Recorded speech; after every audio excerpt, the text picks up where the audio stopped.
Welcome to Midas Touch, baby. This is your girl Midas Touch. Diddy, when money and power takes over. Don't forget to click that like button and follow me. So I'm going to be talking briefly about Diddy. Puff Daddy, Daddy Love, whatever you want to call him at this point. I just want to say this video is not a bashing video. I don't know anything about his case except for what is reported in the news. I try not to go on too many sites where they have gossip because look, guys, we haven't even went to a courtroom. And right now, we have an attorney all the way in Texas that created a hotline. And now he's saying 12,000 calls came in one day. From whom? I look, I'm going to tell you guys right now. We got to be mindful of where we're receiving information at this point.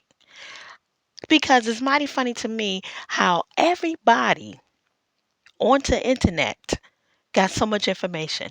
And I want to talk about people who was actually around him. I want to talk about these rappers, the people who was in the industry. Okay, let's get into their behinds right quick. Don't you guys think it's rather funny that they waited for Diddy to get locked up to say, oh, I remember going to these parties, seeing all this stuff happening. All right, but if you remember all this stuff from happening, why you ain't say nothing years ago? Why it's only been Jaguar Wright, Wendy Williams, 50 Cent, and a few others that actually spoke up? You waited until an indictment happened. You waited until the video of him, A, Cassie, in the hotel lobby. You wait till everything happened to say, I witnessed, I saw this. This is what happened. Okay, where was your voices then before the indictment? Where was your voices then when the feds and stuff and the police department could have did something earlier to prevent a lot of the things from happening to people? You know what? Let me tell you guys something right now. I have a real serious problem with people coming out of the woodwork now with all these stories. Some may be true, some may not be true. But I, like some of you, are questioning things. And if you guys aren't questioning things, maybe you should. Let's start looking at some stuff here. I am not defending him. Let's make that clear. Okay? But I just want to say some of these things may not be true. And some of these stories are pretty out there. And my thing is, okay, like Dame Dash recently did an interview and he made some suggestions about Puffy and about Sean Carter, which is Jay-Z. When you made these allegations, where was your voice at years ago when you were saying these things about them? I ain't never heard you say this stuff about either one of them before now. That's all I'm saying. Only thing I remember Dame Dash for is saying that he was dealt a wrong hand with Rockefeller, how Jay-Z stole the company from him, and Jay-Z went and sold the company. That's all I remember. Now we have all these other allegations coming. And then I want to talk about his former bodyguard, which I'm not going to say his name. Now you come out saying some pretty harsh things, true or maybe not be true, about Usher. If it's true, who are you to put that story out? If it's not true, who are you to put that story out? And who are we as bloggers to run with that narrative? If it did happen, then he would be a victim.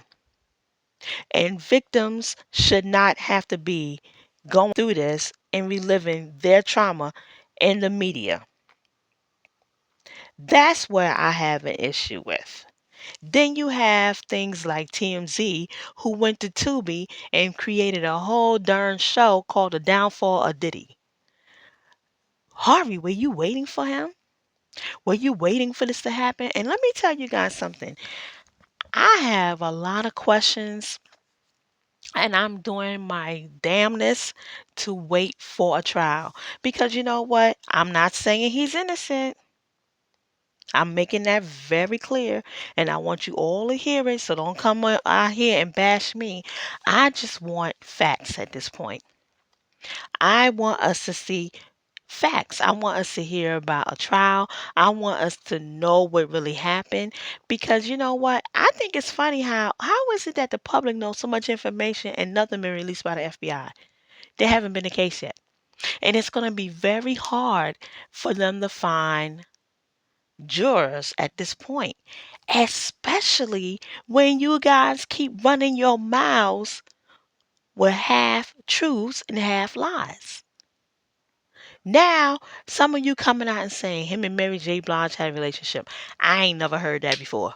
Now, I knew they was close, but I ain't never heard Mary J. Blige been involved with Puffy. Never have. Now all of a sudden this lie or truth, whatever you want to call it, is out there. I ain't never heard Mary J. Blige say it. I ain't never heard him say it. I ain't never heard Misa said it. I ain't never heard nothing said. Now we hearing this. Granted, some things may be true, some things may not be true. But before I jump on any bandwagon and give you, my subscribers and listeners, some video telling you something that may or may not be true, I'd rather just say, before we jump to a conclusion, let's hear the evidence that's going to be presented at the case. Let's let justice do its job. We didn't even give a judge time enough to review anything. We haven't gave the evidence to be presented in the courtroom yet. We haven't even picked jurors yet. Before this man even go to court, he's all been found guilty by a lot of people in the media and on our social media platforms. I want us to be more responsible and careful about what we put out there. I don't want us to go out here and start spreading lies, because you know what? When people get fed up, there's enough money out here to be attained from people who spread lies and untruth.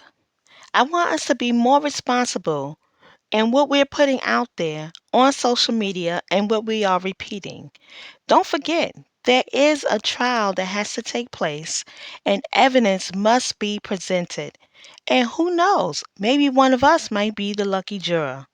Until next time, don't forget to subscribe to my channel, leave a comment below, and find me on these social media platforms. Bye for now.